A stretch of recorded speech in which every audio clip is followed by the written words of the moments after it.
Order. The clerk will now proceed to read the orders of the day. Item 1, Carbon Pricing Amendment Bill, second reading. Minister for Sustainability and Environment.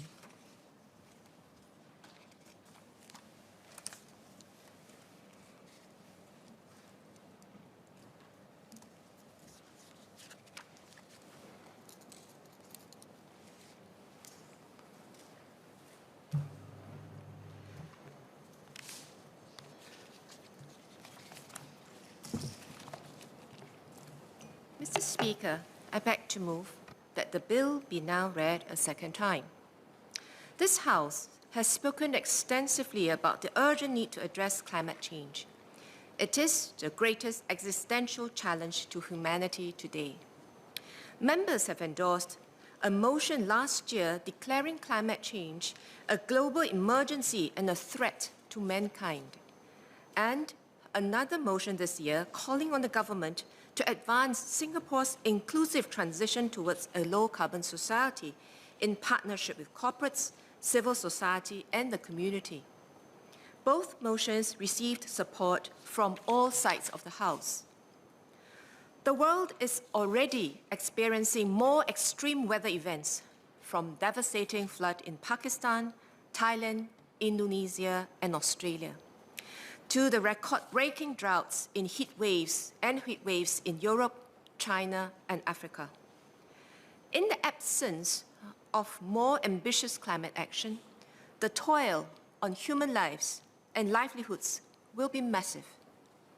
By 2050, it is estimated that climate change could lead to 250,000 excess deaths per year worldwide and reduce global annual output by US $23 trillion, the equivalent of wiping out the GDP of the United States.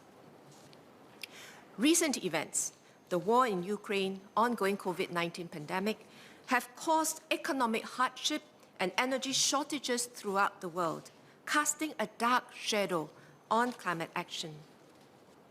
But we must press on, as climate change does not wait for events to be over. Countries are gathering in Egypt for the 27th United Nations Climate Change Conference, or COP27, to implement the Paris Agreement goals of capping long-term temperature rise and enhancing climate resilience. In the latest report released ahead of COP27, the UN Climate Change Secretariat has warned that the world is not on course to meet these targets. Collectively, we must do better to turn the tide and secure a livable and sustainable future. 2 weeks ago, at the Singapore International Energy Week, DPM Wong announced that Singapore will raise our ambition to achieve net zero emissions by 2050.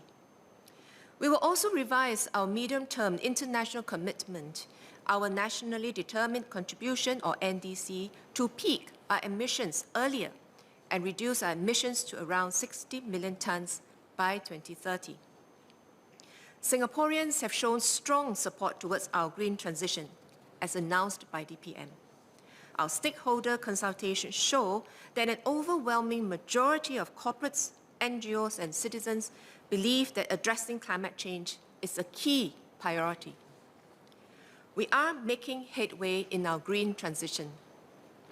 We are decarbonizing our power sector by increasing solar deployment and harnessing green electricity imports from the region.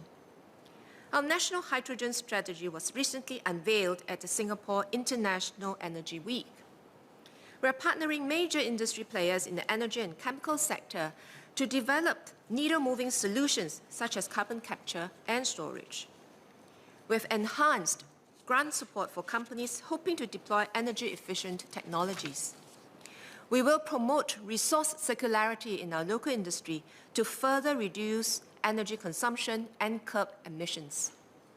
We are greening our public transport operations and expanding the electric vehicle ecosystem. And we are venturing beyond our shores and seeking out opportunities for international collaboration on green technologies and carbon markets to get to net zero. We need an effective carbon price to activate carbon mitigation solutions that will help us achieve our net zero ambition. The carbon price provides an effective policy to motivate emitters to take action to reduce their emissions. Setting the price at the right levels requires careful collaboration. Too low a carbon price will not provide sufficient incentive to make the necessary changes to achieve our emissions target. Too high a price will make the change too steep, erode competitiveness, and destabilize the corporate sector. The proposed carbon price was set after careful balancing the environmental, economic, and social needs of our country. We have considered the availability of cost-effective green technologies and products, the pace of change we need to have and that our private sector can manage, and the support we need to give our companies and people to cushion the impact where necessary. All that within the intention of reaching our net zero pathway. Carbon pricing has been implemented in many countries. Close to 70 jurisdictions around the world have implemented carbon pricing instruments, covering about a quarter of global emissions.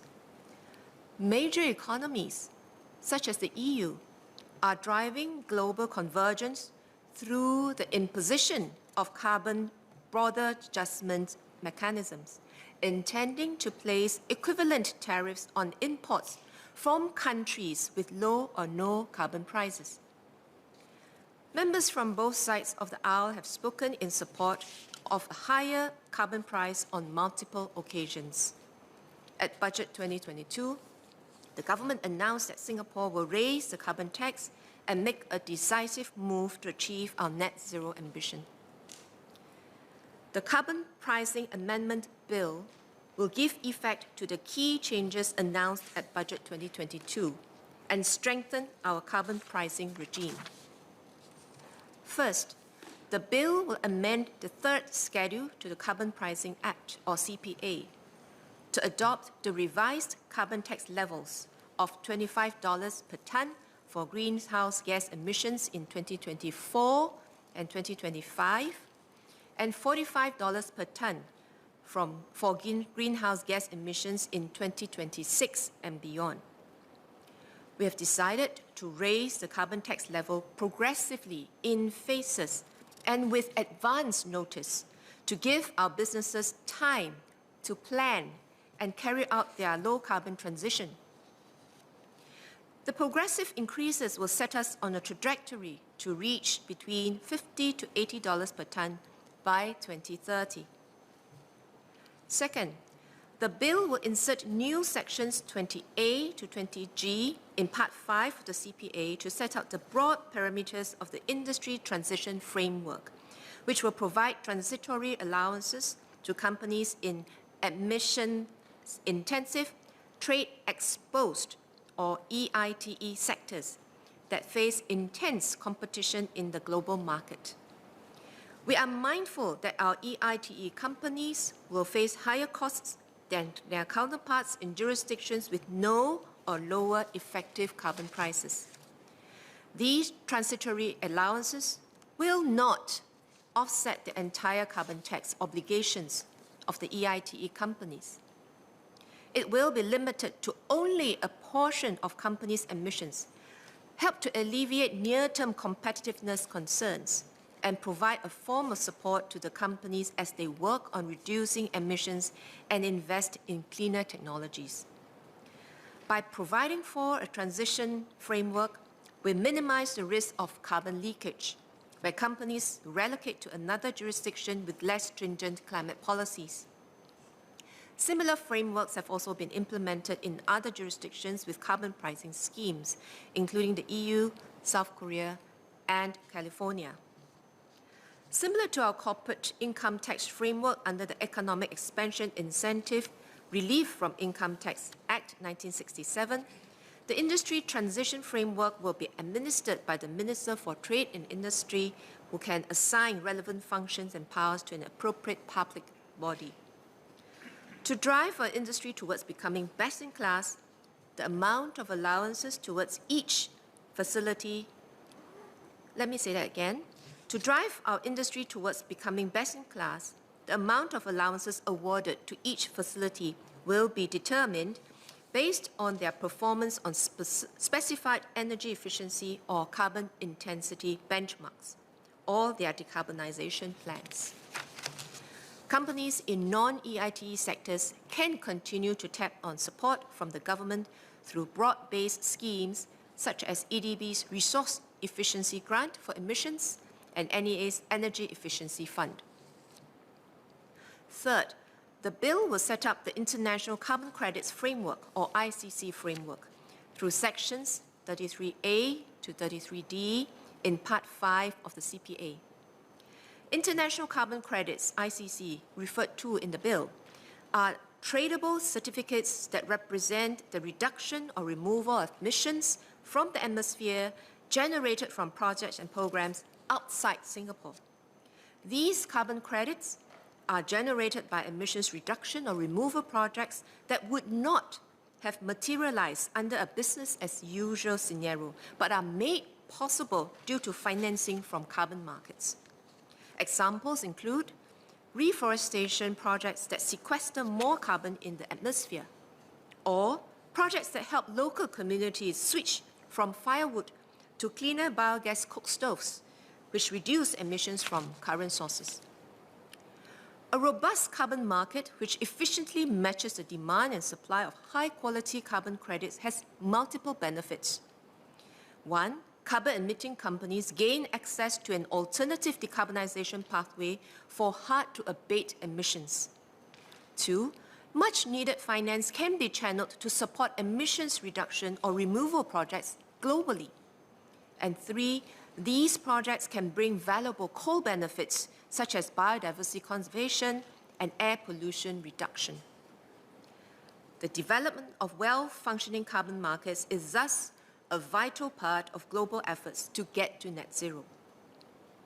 With the finalization of Paris Agreement Article 6 rulebook at COP26, countries can now cooperate through carbon markets to mutually support their respective climate targets and the raising of global climate ambition.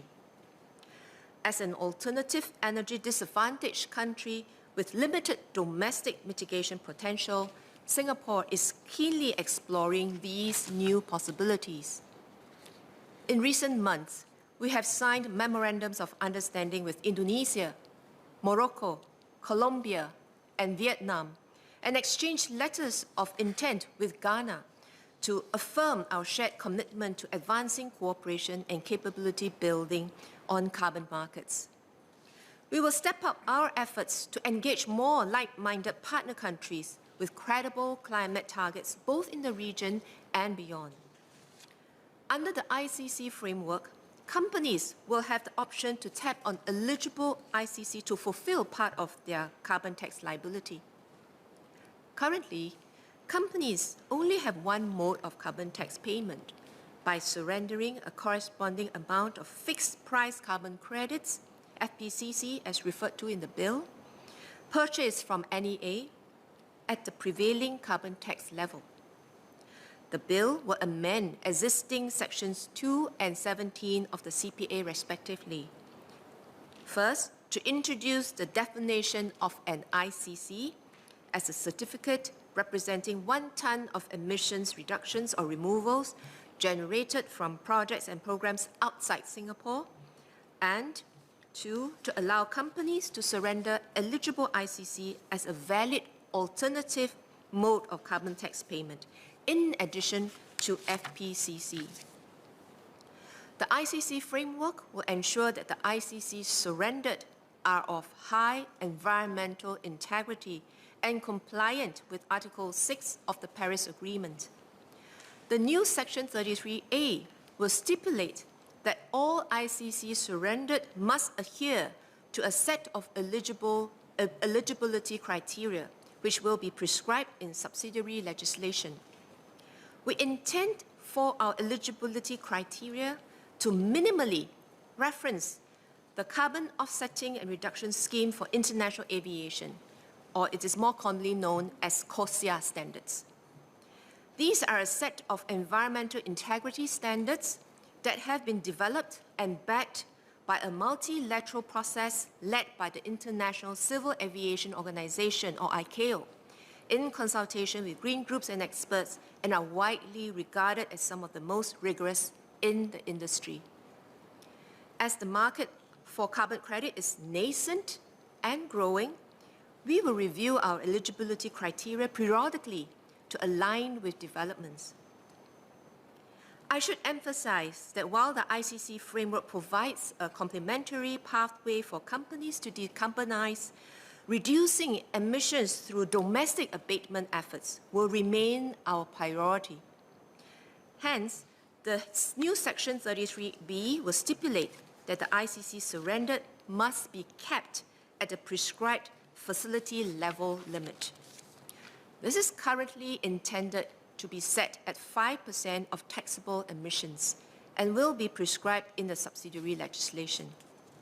This limit is aligned with other comparable jurisdictions with similar climate ambitions, such as South Korea and California, and ensures that the ICC framework does not diminish the impetus for companies to cut emissions. We will continue to review the facility level limit over time to align with international developments. The ICC framework parameters apply only to companies that are carbon tax liable and are surrendering credits to fulfill part of their carbon tax liabilities. They do not apply to the voluntary carbon market, where any company can purchase carbon credits to offset their own carbon footprint voluntarily and as part of their corporate climate targets. The bill will also update the list of greenhouse gases to keep pace with the latest global developments and refine carbon tax administration. The list of greenhouse gases and their global warming potential values will be updated in the first and second schedules to the CPA, in line with newer standards adopted by the Intergovernmental Panel on Climate Change, or IPCC. The bill will also amend the second schedule to remove nitrogen trifluoride, or NF3, as a non-reckonable greenhouse gas. This will bring NF3 emissions within the coverage of the carbon tax. We intend to do so from 2024 onwards. This is aligned with the UN Framework Convention on Climate Change and its Katowice rulebook, which requires all parties to include NF3 in the reporting of their national emissions inventory by 2024. The inclusion of NF3 will mainly affect facilities in the electronics sector, but transitional support will be provided to affected companies through grants and incentives, such as a resource efficiency grant for emissions and investment allowance for emissions reduction. The bill will also introduce amendments to improve tax administration. To minimize unintended gaps in carbon tax collection where there is a transfer in operational control over a taxable facility, the bill will amend various sections of the CPA to impose revised registration, reporting, and payment obligations. To reduce compliance costs, the deregistration criteria will be expanded to allow companies to apply for deregistration if their facility has ceased operations. In addition, NEA will be empowered to deregister a registered company and facility if the person has wound up, been dissolved, or ceased to exist. As the carbon tax level is raised from 2024 onwards, the bill will also prescribe the treatment for the carryover or refund of PCC purchased at the old price and increase the thresholds for waivers of small assessments and appeals to the High Court by a commensurate degree to simplify administration and minimize the regulatory burden on taxable facilities. Mr. Speaker, to conclude, the Carbon Pricing Amendment Bill will ensure that our carbon pricing regime remains fit for future, strengthen the impetus for businesses and individuals to reduce their carbon footprint, and supports the growth of the green economy, in particular contributing to the establishment of high-integrity, internationally credible carbon markets. It is informed by our principled, balanced approach to carbon pricing and reflects Singapore's unwavering commitment to decisive climate action. With that, sir, I beg to move.